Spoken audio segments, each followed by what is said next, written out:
Es el tercer día que examinamos el mandato del presidente Alejandro Yamatei y hoy nos toca hablar del tercer criterio. Sí, la gestión de la pandemia.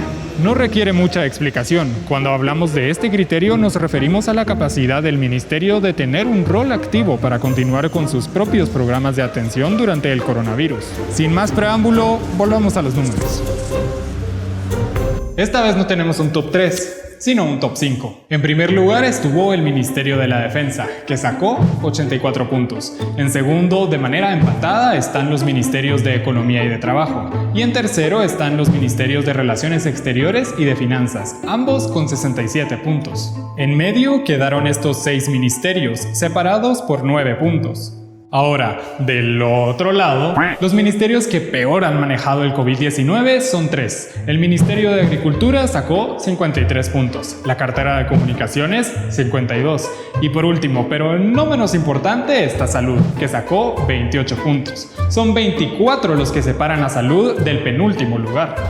Por tercera vez consecutiva, Salud está entre los peores evaluados de este examen. No solo es de los menos transparentes y depende de una mala gerencia, sino que ahora está entre los peores que ha manejado la pandemia. Bueno, gracias, ministro Francisco Coma, por haber estado, o por estar aquí más bien en las cámaras de Noticiero Guatevisión para nuestra evaluación del gobierno de examen, los 2 años del presidente Alejandro Yamatei. Durante varios días ya hemos publicado las calificaciones globales de los 14 ministerios y el Ministerio de Salud que usted dirige es el que se sitúa en el último lugar con 36 puntos. La primera pregunta es entonces, ¿usted cómo recibe esa calificación? ¿A qué se le atribuye? ¿Por qué ese número tan bajo? Bueno, vea, yo creo que hay varios factores que pueden influir sobre la evaluación. Sí hay parámetros que me llaman la atención, porque, por ejemplo, cuando se evalúa el rubro específico del manejo de la pandemia, ningún otro ministerio ha manejado pandemia más fuertemente que nosotros. Pero bueno, el tema es, creo que se están evaluando 2 años de gestión. Han sido 2 años de gestión muy complicados, al igual que en todos los ministerios de salud del mundo, en donde desgraciadamente los sistemas de salud se han puesto a prueba y es natural que los procesos de respuesta ante una pandemia con un sistema de salud como el guatemalteco, que tiene más de 40 años de rezago en su desarrollo, desgraciadamente, creo que enfrentar la pandemia con unos recursos, sobre todo de infraestructura, tan limitados, fue muy difícil.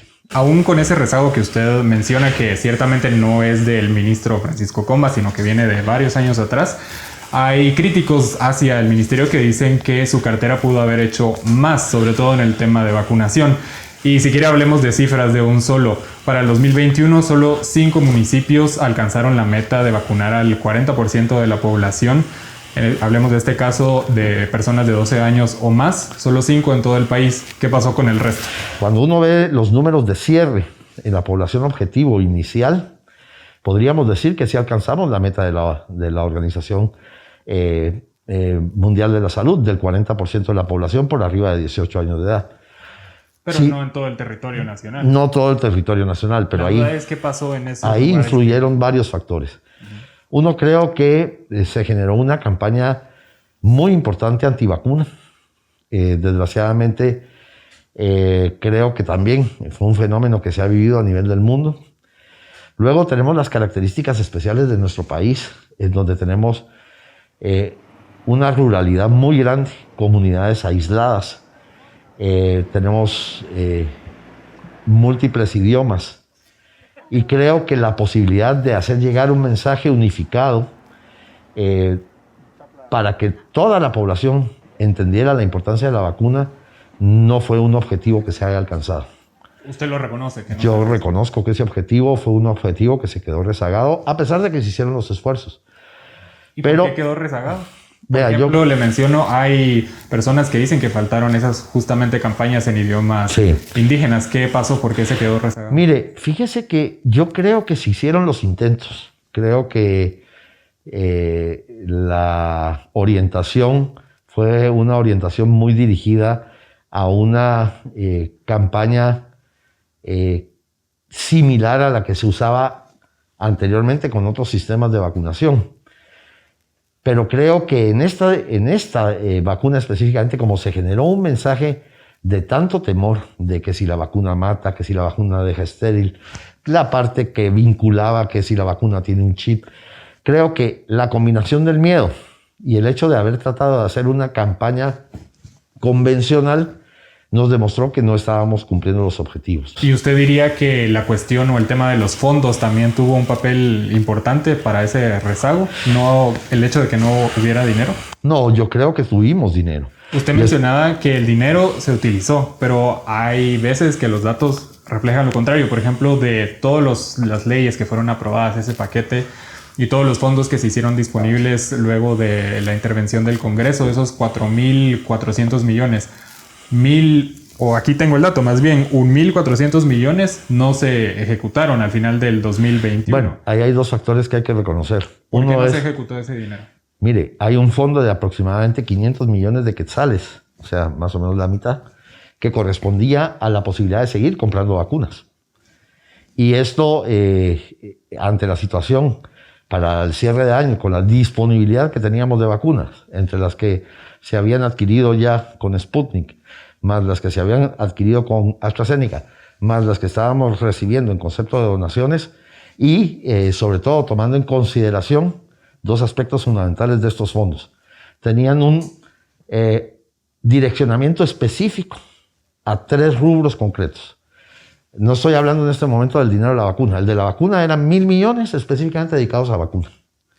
Y no se podían utilizar para nada más que la adquisición de vacuna. Pero nosotros, y eso sí ya en mi gestión, que son 3 meses, me hubiera correspondido ejecutarlos a mí. Pero ¿cómo puedo ejecutar 500 millones de quetzales cuando tengo más o menos unos 9 millones de vacunas disponibles? Y tengo una tendencia en donde más o menos el 40% de la población no se quiere vacunar. Hubiera sido un acto de irresponsabilidad.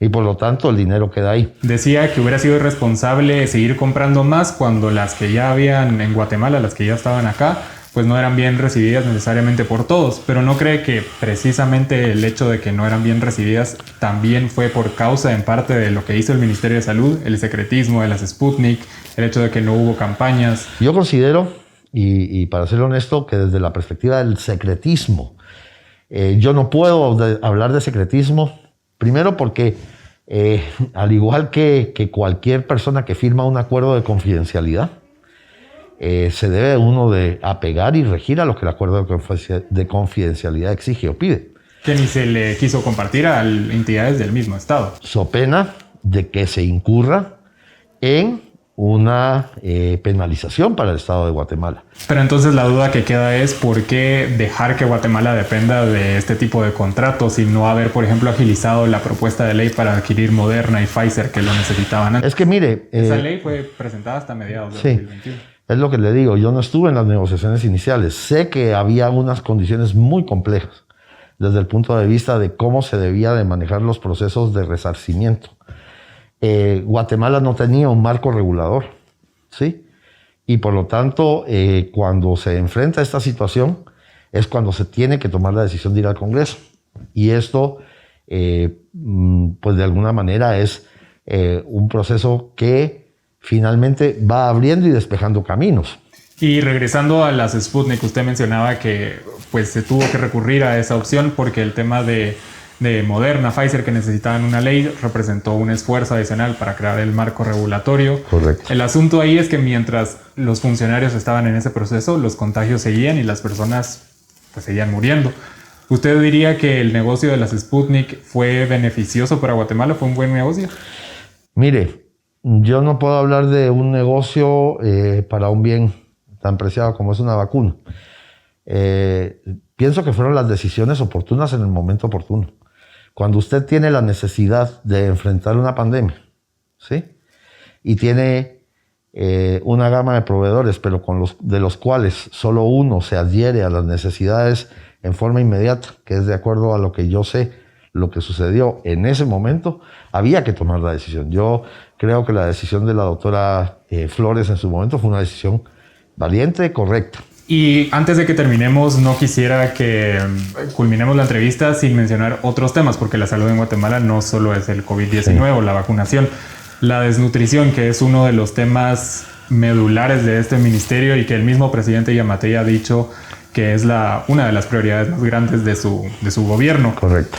La duda que siempre queda es cómo se puede decir que es una prioridad cuando se le recortan fondos. Por ejemplo, en 2021 137 millones y desde 2016 se le viene recortando fondos al programa 14, que es el de la desnutrición. Bueno, mire, yo puedo decirle que probablemente cuando se habla de recortar fondos también hay que ser muy cuidadoso, porque recordemos que aquí hay una participación multisectorial y hay muchos ministerios trabajando alrededor del combate a la desnutrición. CESAN, Desarrollo, Agricultura. Entonces, a veces lo que hay es una transferencia de fondos de un ministerio a otro. Eso puede ser. Creo que desde el Ministerio de Salud nosotros nos hemos enfocado mucho en fortalecer la relación interinstitucional para ir a la búsqueda de una mejor ejecución del total de los fondos que se asignan a la desnutrición crónica. Pero, por ejemplo, y a la desnutrición aguda. Sí, pero este año, o el año pasado, que acaba de terminar 2021, los fallecidos por desnutrición de 5 años o menos se duplicaron. Eso muchos dicen que es un reflejo del poco esfuerzo del Estado en combatir el problema. Vea, yo creo que siempre vamos a tener datos muy claros que nos hablan de la eficiencia o no de un programa. Y efectivamente, si tuvimos más fallecidos, se puede en determinado momento cuestionar los resultados o el éxito de un programa. ¿Usted qué diría? Yo creo que cada muerte, y esto es Francisco Coma, es un costo enorme para el país.